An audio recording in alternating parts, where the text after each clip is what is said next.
All right, after a slow start last season, Franklin County got hot when it mattered the most and made a run of the playoffs, falling just short of playing for a state championship. The 36 Blitz preview continues with a look at how Eddie James and his Flyers are preparing for the 2023 season. After starting last season 1-4, Franklin County had a choice to make, to either let the season go by the wayside or to lock in and turn it around. The Flyers, they chose the latter. They won 7 of their next 8 games before losing in the playoffs to a tough Corbin team.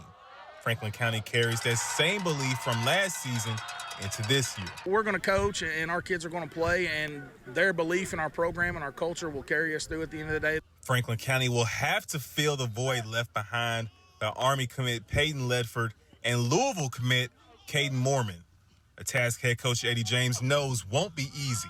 You're not ever going to replace a Peyton Ledford. The things he brought in the locker room was 10 times what he brought on the field. But, our hope is that his legacy kind of carries on in our locker room and that our kids took something from him that they can give to the next group. Really just keeping the culture the same, everything we do, just rotation, just keeping everything the same and hopefully to get back to where we was. We did lose a lot of some big-time guys, but I've been playing with a lot of these people my whole entire life, so the chemistry's pretty good. The Flyers return junior running back Christian Moore, who will be a force between the tackles. He's bigger and stronger, and that's what we want. He's a downhill runner. We used him a lot at Wildcat last year, and, he's going to be the focal point. So, other guys are going to have to step up. But Christian's always been a kid since his freshman year that when you need 3 yards, he's going to get you 3 yards just because he's going to run where he's supposed to. He's kind of a big bowling ball. He can run through people's faces. This year, hopefully, he can go a little side to side better. He's been working on that. Coach James enters his 7th season as Franklin County's head coach. Despite losing some key pieces, the team is confident they have what it takes to be in the mix come November.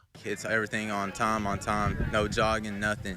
It's just, play hard under him and, we'll run through a wall for him. We've won the region. The Madison Central Indians are entering a new era as former defensive coordinator William Blair has stepped up as head coach to lead the team on both sides of the ball. Senior center Ayari Gillis says that Coach Blair is exactly what their team needs. He's that one coach that kind of knows what they're doing. He's the type that he'll teach you and not just tell you. He's like a real energy coach, so he makes sure that the energy is always high and always hype out here. So it's never dead.